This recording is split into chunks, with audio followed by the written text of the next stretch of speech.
Some people call him crazy. Some think he's stupid. Others don't know what to think.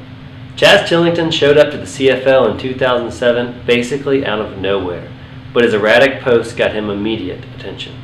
He took over for a struggling team previously led by Don Quixote, then very briefly Rey Mysterio Jr. But even with a gregarious new owner, the team continued to struggle, finishing dead last with a record of 3-11. But he immediately made his presence known on the message board. Thanks for coming on the show, Chaz. In your first post titled, "Did Someone Call in the Wolf?" you started with the line, and this is taken straight from the post. "'Cause I'm the MFing wolf. Get it? Question mark. Good." Looking back, do you regret coming on so strong, so quick? No, man, I don't regret it at all. I mean, I live my life in a way that, well, I tattooed it on my arm.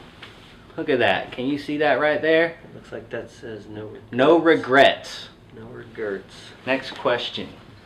Let's look at a couple other moments from that first season. On November 13th, before the matchup with Lipless Crankbait, you insinuated that you had personally torn a player's rotator cuff and threatened him with castration. And later in that same post, you racially trashed former coach Rey Mysterio Jr. with a slur we're not going to repeat on this show, but I will say this. This is straight from the post. You did say, quote, "He will plow my fields forever, my fields of gold. Good luck plowing, Gold Beaner boy." What do you think when you hear that read back to you? You know, when I made that comment, I went to 6 weeks. You're not going to believe this. I went to 6 weeks of racial sensitivity training because of it. And I'll tell you the same thing that I told my counselor. These lazy Mexicans are coming into this country and stealing all of our jobs. The berating continued. In his final post of the 2007 season, he alluded to a tough year and there being, quote, "tears behind the mask of the clown," but still managed to get in a few shots, saying that, quote, "Looking up from the bottom, I've realized that most of you have fat asses and don't change your underwear as much as you should." Those words, quote, "tears behind the mask of a clown." Should that have been the first hint that there might be more than just a football novice and bravado behind Chaz Chillington, that there were some real problems going on?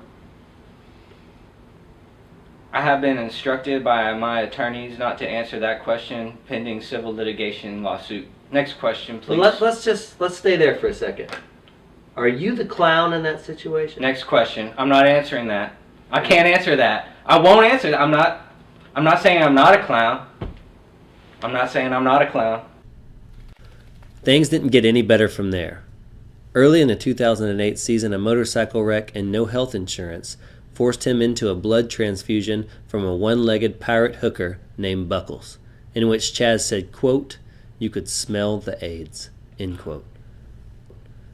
And in a heated trade veto, a yes or no vote, Chaz voted boom shakalaka. The next 2 years were both losing seasons, and Chaz was even caught up in a match-fixing scandal that left him defending his fantasy football integrity. That's when Chaz briefly changed his name to Chuck and tried to clean up his image. Let's take a second here and talk about Chuck. Who was Chuck and why? Chuck.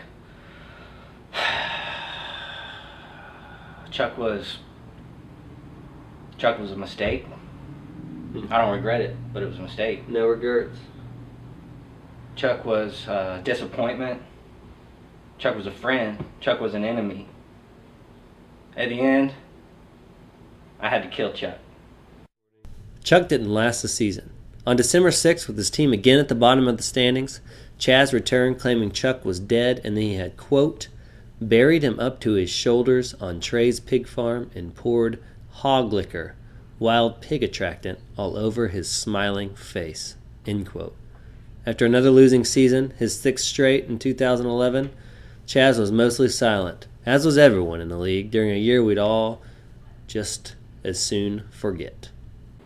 What would you say was your lowest point in your 6 years as head coach?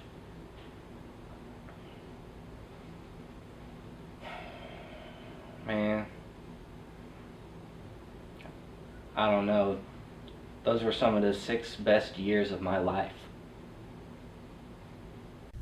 Then came 2012. Now going by the name Charles C., not only was Chaz on his way to a winning season, the playoffs, and a third-place finish, he was able to share a special moment with a special player.